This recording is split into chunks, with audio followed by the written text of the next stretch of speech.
बिहारी लाल की जय। बोलो भक्त बली हनुमान की जय। बोलिए संत समागम की जय। बोलिए गुरुदेव भगवान की जय।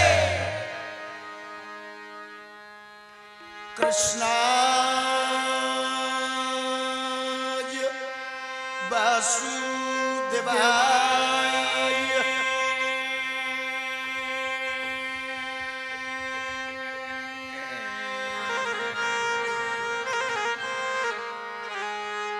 देवकी नंदनाय च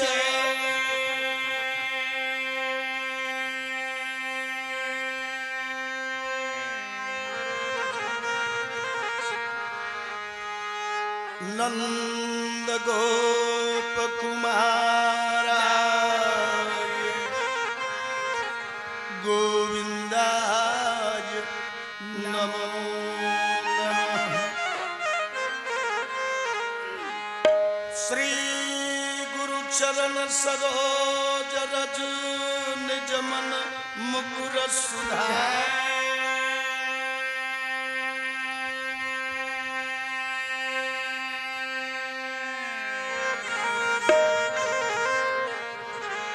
बरनऊ रघुबर विमल जसु जोदायक फल चारि। बुद्धहीन तनु जानिके सुमिरऊ पवन कुमार।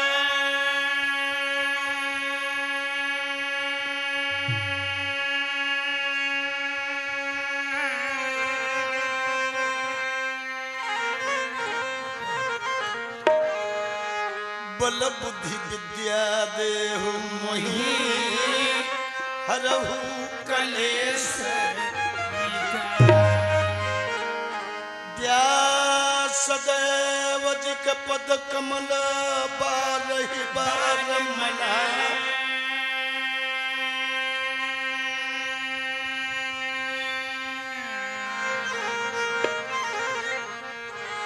गुण गावहु भगवान के श्री हनुमत हो व्यास दिन रपुंगा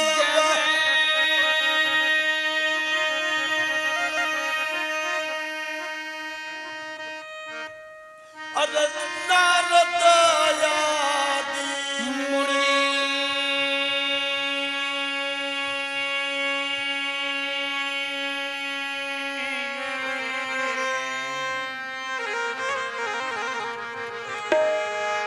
जागत ब्रह्मा शेष गुरु और सब ही नमामि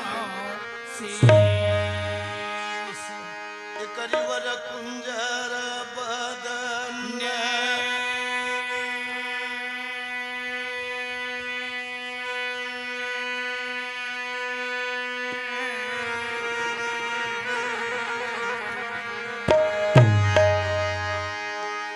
अजिए मुझे रामा शिवसूत उमा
रामे रामे भैया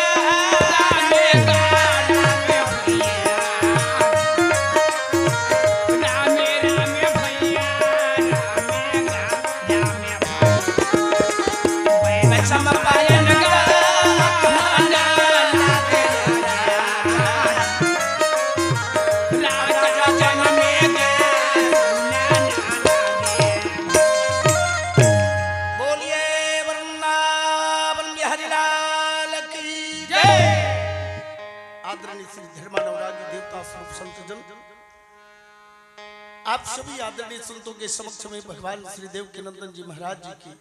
यह पावनी गंगा के समान पवित्र पंचम वेद महाभारत की कथा आप सभी महानुभावों के समक्ष में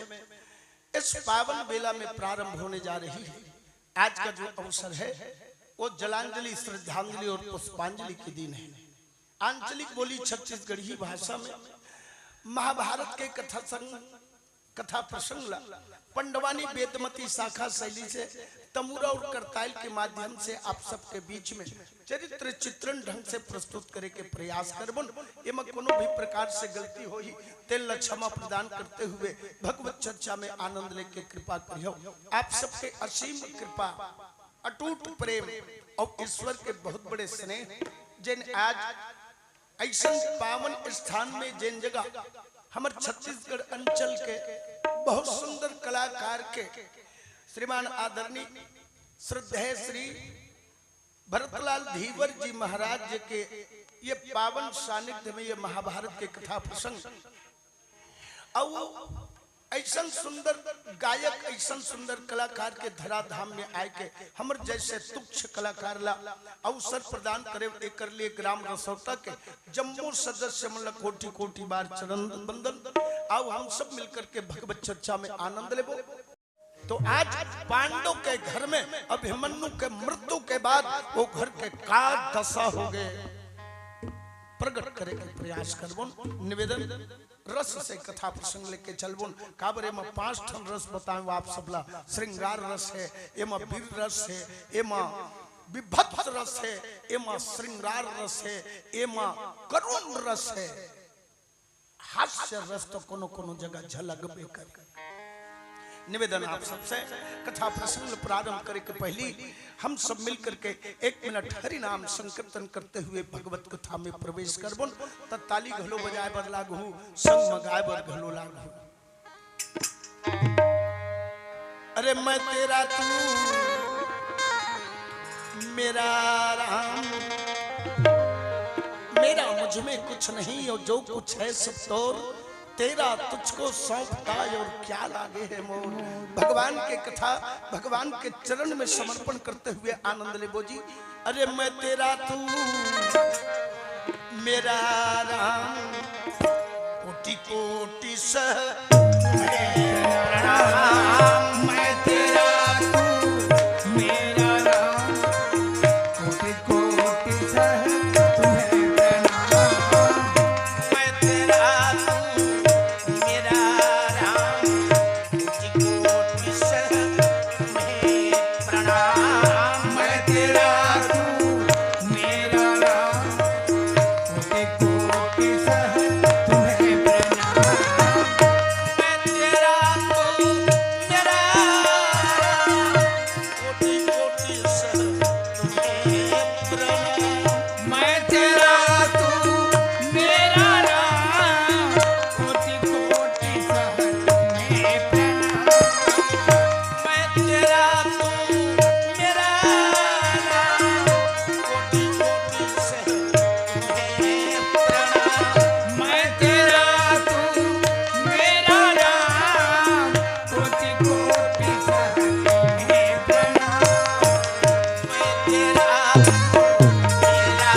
श्याम सुखदाई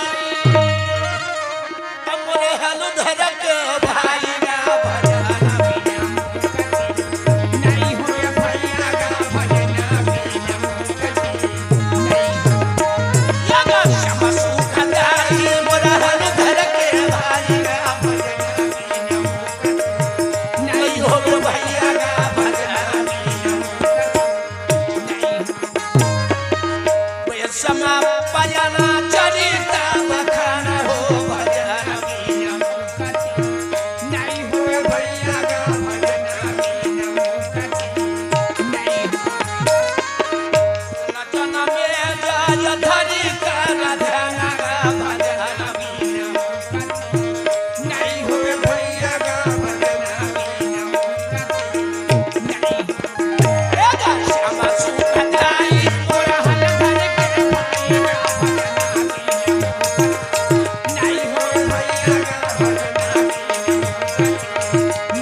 और राजा जन्मे जय के प्रति कह लगे बेटा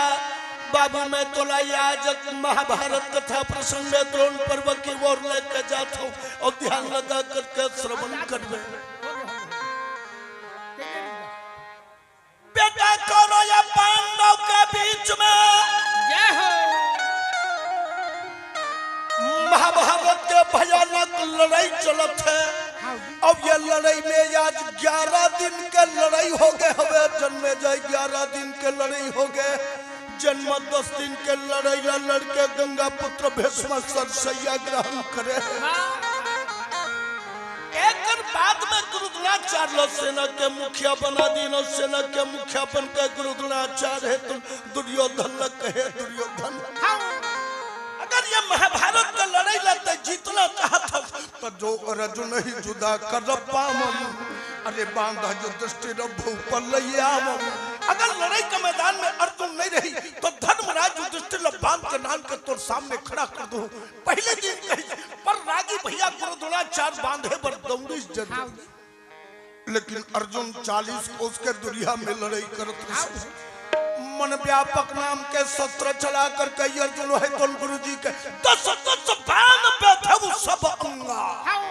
पूरा शरीर में 10 बाण लच्छे दी जो अर्जुन के बाण लड़ाई के मैदान में अर्जुन गुहार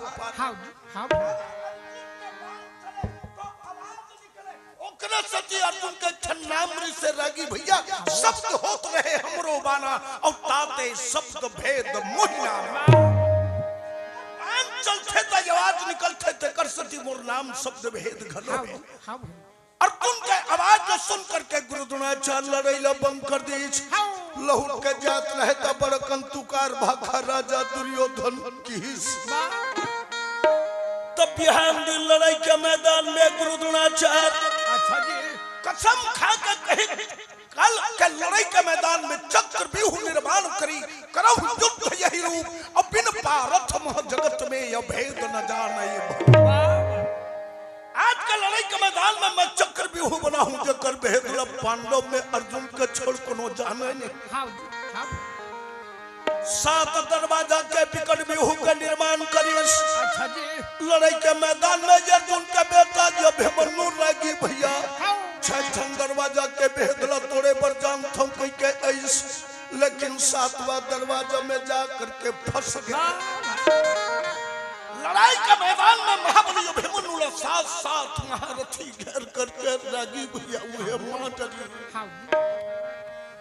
अभिमन्यु के शरीर में बाण के बौछार हो गए कोनो तीर से कोनो तलवार से कोनो बाण से वर्षा करे। लड़ाई के मैदान में अर्जुन का बेटा जो अभिमन्यु धरनी में बिरंगा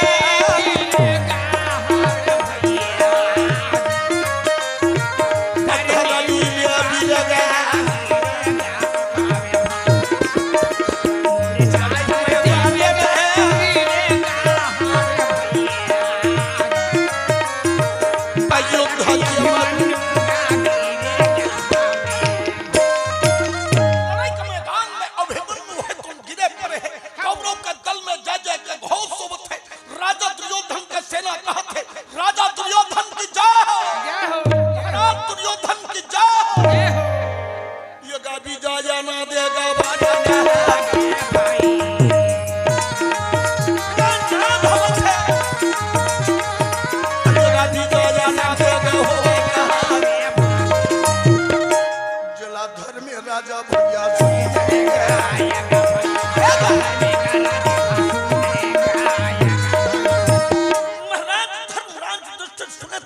व्याकुल हो गए, चिंता में फंस गए धर्मराज। भगवान मोर बेटा ये के जन गए और लड़ाई के मैदान में राजा दुर्योधन के जय जय नाद होवत है। वो जनी मोर लइका के का हुस्न का राजा धर्मराज दुष्ट व्याकुल हो गया। सात दरवाजा बने तुमने कोती तुम रथे ये तो कोती जाते पर एती अर्जुन लड़ाई करता है। 10 कोस के दुनिया में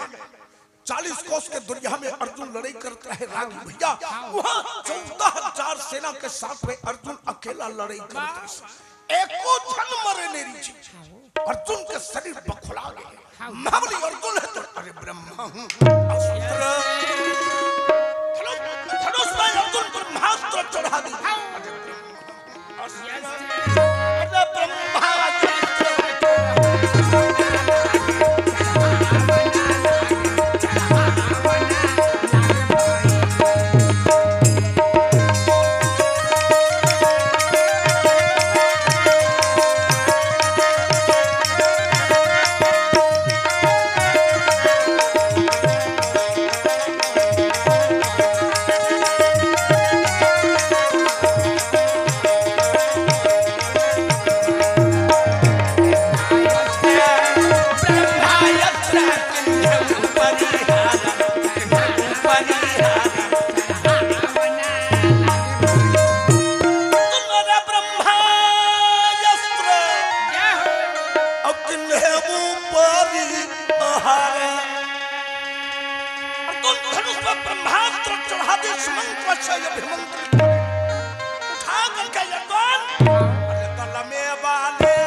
अर्जुन भगवान द्वारकाधीश की तरफ देखकर कहे देवकी नंदन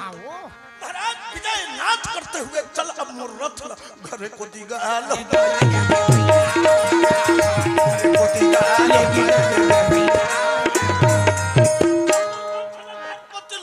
महाराज रागी भैया भगवान घोड़ा का रास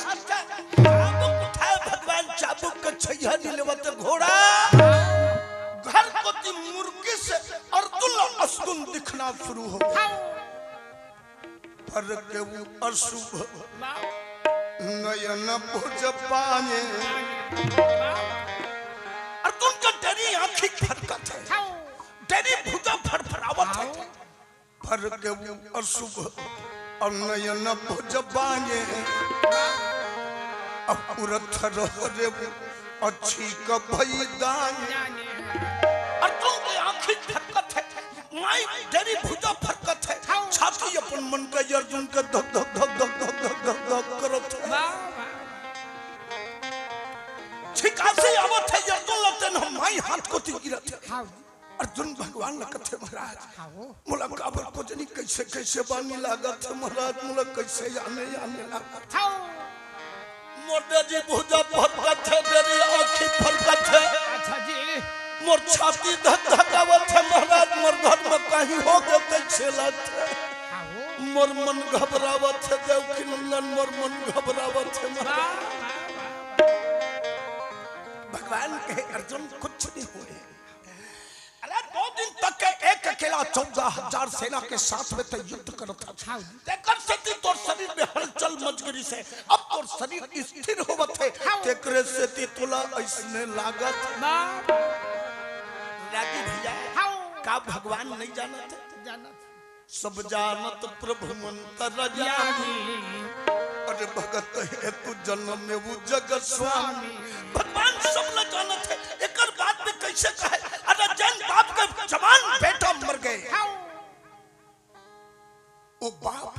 रास्ता में भगवान होकर बेटा के मरे के समाचार कैसे दे?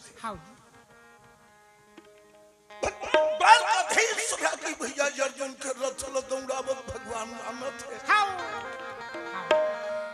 पवन के वेग से घोड़ा दौड़ावत रहे। अच्छा जी, रास्ता में रागी भैया अर्जुन देखा था ठन बड़े जानी पीपर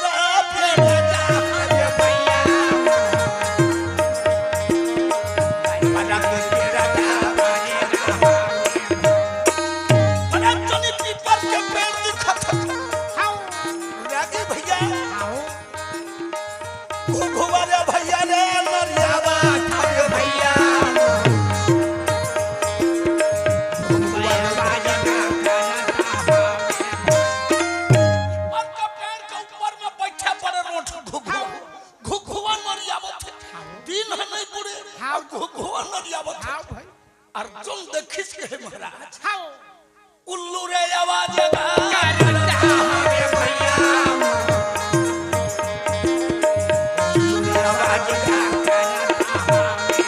महाराज उल्लू आवाज करते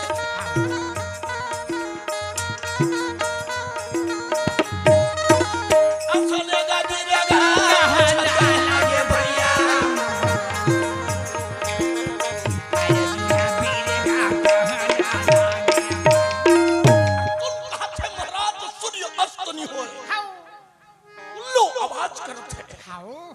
नरियाई भारी भेबै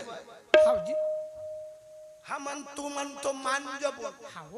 दाई मला ज्यादा फर्क पड़ते हमर छत्तीसगढ़ में घुघुआ नरियादी कोनो दिन नहीं बुड़े घरे के शुरू कर देते काकर जादू मंत्र ते पन के खरागे है रे अपन अपन दूध भूतला सकल के निरागती अपने घर ला नहीं उजारती दिन नहीं बुड़े ये गांव सरपंच घलो बोस ले भगवान नरियावत सरपंच काय करी सरपंच नहीं पश्चिम तब नियत कर सकती जादू मंत्र वाली मन चढ़े बना रागी भैया ये को जन लइका खेदू की ढेला धर के फेंक के मारे दरी तो ओकर दाई ओकर हाथ धर झन मारबे जने ढेलम फेंक के मारबे तब नेल ढल ले थे कथे लेक के तरियम बोर दे थे जस जस ढेला घुरथे तस तस मन के घुर ये हमर छत्तीसगढ़ के भेवाई झलकत है शास्त्र में गर्व होना चाहिए हमरा कि हमर छत्तीसगढ़ के संसार भेवाई कथे लेकिन शास्त्र प्रमाणित है अर्जुन कहा था महाराज सूर्य अस्त होनिए उल्लू का आवाज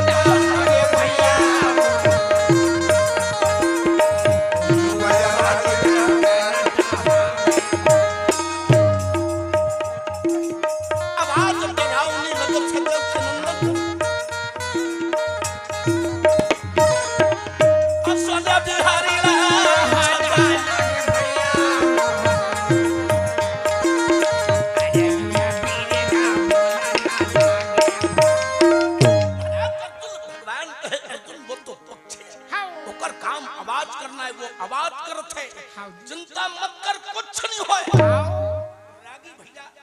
महाबली अर्जुन कर लक्ष्य भगवान गरगर गरगर भैया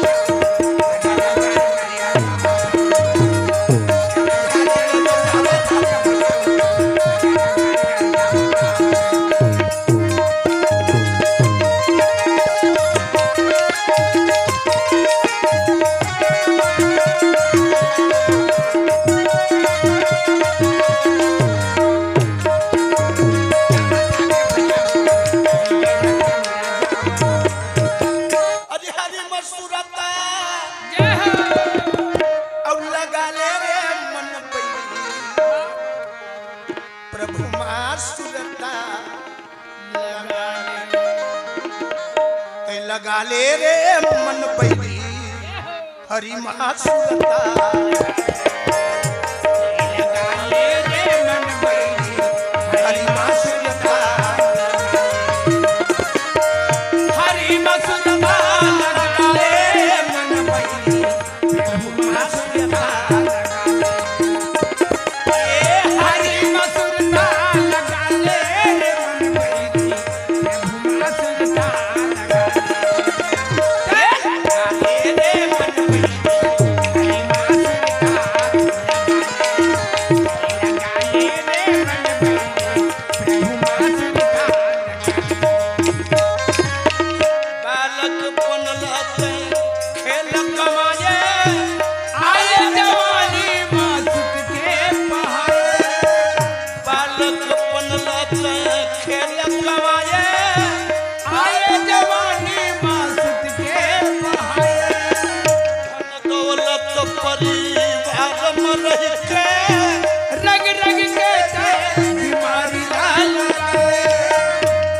दौलत परिवार